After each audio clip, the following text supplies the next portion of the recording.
이때는 행정청인 시행자는 그 사실을 특광사원소에게 통지만 해주면 되고요. 비행정청인 시행자는 허가받아야 돼요. 그래서 행정청은 통지, 비행정청은 허가로 합니다. 이거는 동의받을 수 없을 때 보충적인 거죠. 그래서 3번. 자, 행정청인 시행자가 시설사업 시행을 위해서 토지 소유자 등의 동의를 받지 않고 타인 토지를 임시통로로 일시 사용한다. 일시 사용할 때는 행정청이든 비행정청이든 동의받아야 돼요. 동의를 받지 않고 틀렸어요. 그 다음에 4번에 행정청이 아닌 시행자의 처분, 뭐 수용처분 같은 처분에 불복이 있으면은 행정심판 제기해서 다툴 수가 있죠. 그런데 비행정청인 시행자 처분에 대해서 그 시행자한테 행정심판 제기한다. 그러면 그 시행자한테 행정심판 제기하면 그거 받아주겠어요. 그래서 비행정청인 시행자 처분에 대해서도 행정심판 제기할 수 있습니다. 그런데 구체적으로 비행정청인 시행자는 상급 행정청이 없으니까 누구한테 와서? 지정한 자.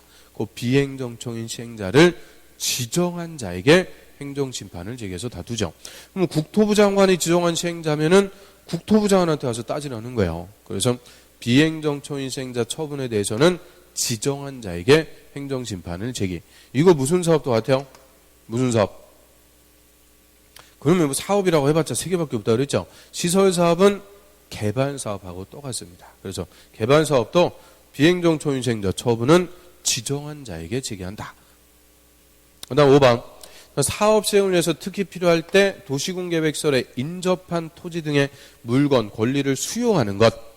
자, 시행자는 사업에 필요한 토지, 건물, 물건, 권리, 토지 등은 수용, 사용 다 할 수 있죠. 근데 인접 토지 등은 절대 수용할 수가 없어요. 인접 토지는 시설 부지 밖에 있는 토지죠. 사업에 직접 필요 없는 것까지 수용권 주면 너무나 과도한 특권. 그래서 인접 토지 등은 수용할 수는 없고 뭐만?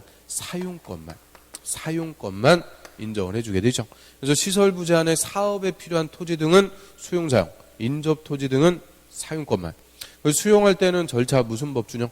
공치법, 공익사업을 위한 토지 등의 취득 및 보상에 관한 법률, 공치법 준용하되 사업 인정 시 그냥 의제해서 바로 시행자 수용할 수 있도록 하죠.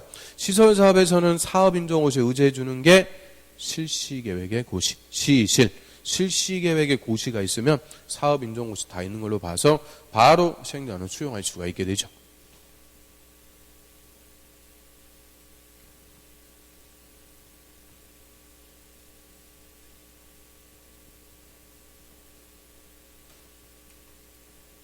그 다음 10번 도시군계획 시설 부지의 매수 청구에 관해서 옳은 것은 정확하게 얘기하면 장기 미집행 시설 부지 매수 청구입니다.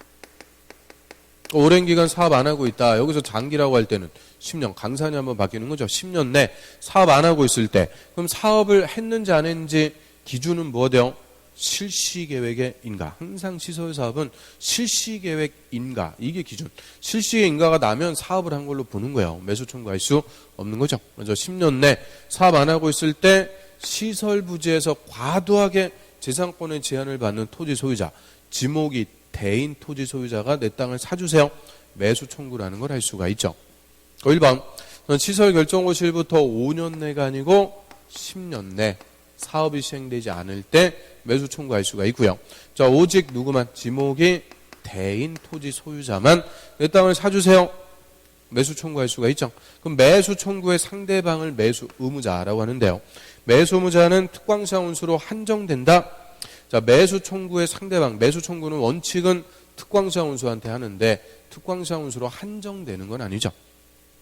특광사원수 이외의 시설사업 시행자가 따로 있으면 그 시행자에게 매수 청구할 수 있죠. 그럼 특광사원수 이외의 시행자 누가 있어요? 뭐 국토부 장관이나 도지사가 시행할 수도 있죠. 또는 비행정청인 시행자 있을 수도 있죠. 그래서 특광사원수 이외의 시행자 따로 있으면 그 시행자, 또 도시군계획서를 설치관리 의무할 자가 따로 있으면 설치관리 의무자, 따로 있으면 요자들 의무자에게 매수 청구하죠. 그런데 설치 의무자하고 관리 의무자가 달로 가지가지 한다고 그랬죠. 이때는 궁극적으로 설치 의무자에게 매수 청구합니다. 도시군계획서를 설치하는 게 이꼴 시설사업 시행하는 거니까 그래서 결론은 시행자에게 매수 청구하는 거예요. 그 시행자 중에서도 원칙적인 시행자 누구예요? 특광, 시장, 군수. 그래서 원칙은 특광사원수에게 매수 청구하는데 시행자, 설치관리 의무자 따로 있으면 고자들에게 매수 청구할 수가 있고요. 3번에 매수 의무자는 매수 청구하면은 6개월 내 매수할지 말지 결정해서 토지 소유자에게 통지. 매수하기로 했으면은 다시 2년 내 매수. 2년. 그래서 이 매수 청구 물어보면은 항상 이 숫자에서 답 나온다고 그랬죠. 6개월 내 매수 여부 결정해서 통지하고요. 매수하기로 했으면 2년 내 매수. 그러면 지금 10년을 묶어놔갖고 뚜껑 열려갖고 매수 청구했는데 또 매수에 걸리는 총 기간은 2년 6개월. 6개월 2년 이거 헷갈리면 안 돼요. 6개월하고 2년이니까 총 2년 6개월 걸리는 거죠.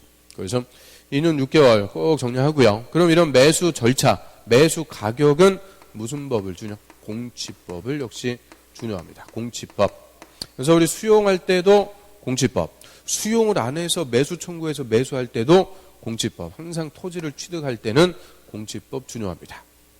그다음 5번 매수 청구한 토지의 소유자는 매수 의무자가 매수하지 않기로 결정. 매수 못 해주겠다. 매수 거부 결정했어요. 그럼 매수 안 해주면은 시설 부지에서 건축 제한이 풀려요.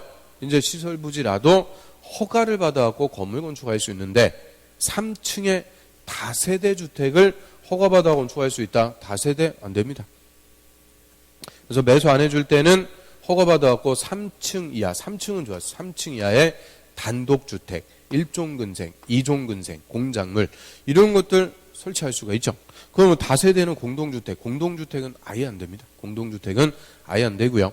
3층 이하의 단독, 1종 근생, 2종 근생. 근데 2종 근생 이거 돈 되는 거는 또 제외죠. 다중생활시설, 고시원, 단란주점, 안마방, 노래방 4개 제외.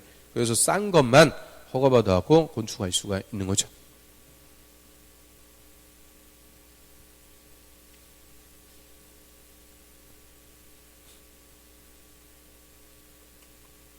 그 다음 11번. 개발행위에 대한 내용으로 옳은 것은, 우리 개발행위 허가라고 그러죠.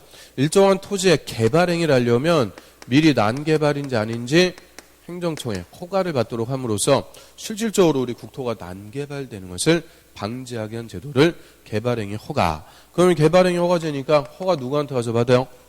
항상 국토법에서는 특광시장 군수. 허가권자는 특광시장 군수가 되는 거죠.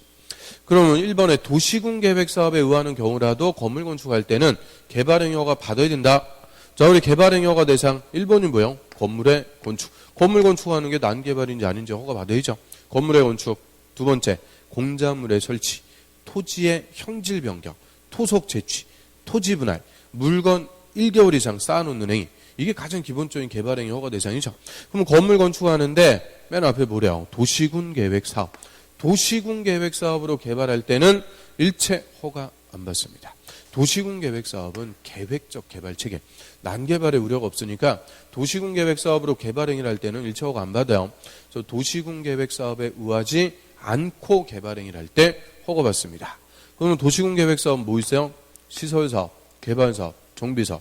그래서 정비 사업 뭐 재개발 같은 거 하면서 아파트 건물 짓죠.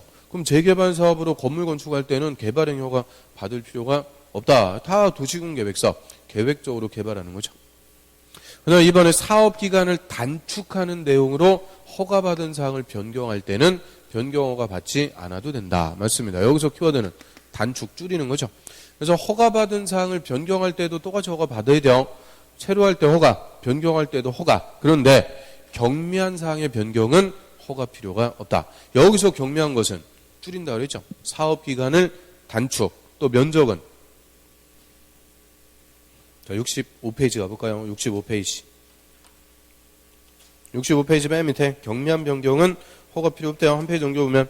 그 박스 1번 사업기간을 단축하거나 부지면적, 건물의 연면적이나 부지면적 5% 범위에서 축소, 5% 범위에서 축소. 확장 그러면 안 되죠. 연장 그러면 안 돼요. 그래서 사업기간을 단축하거나 면적 5% 범위에서 축소. 이런 경미한 변경은 허가 필요 없다. 그 다음에 3번. 건물 건축에 대해서 개발행위 허가 받으면 건축법에 따른 건축허가 받은 걸로 본다. 자, 건축허가는 의제가 안 됩니다. 건축허가는 따로 받아야 돼요. 그럼 우리 개발행위 허가는 건물 건축하는 게 난개발인지 아닌지, 주변에 기반시설이 충분한지, 주변 환경 오염시킬 우려는 없는지, 경관을 침해하진 않는지, 난개발인지 아닌지에 대해서 허가 받고요. 건축법의 건축허가는 건축법에 규정하는 건물의 안전기준, 조경기준, 이런 건축 기준에 맞게 건축하는지 허가를 받는 거죠. 그래서 이 개발행위가 받았다고 건축허가 받은 걸로 본다 그러면은 틀려요. 건축허가는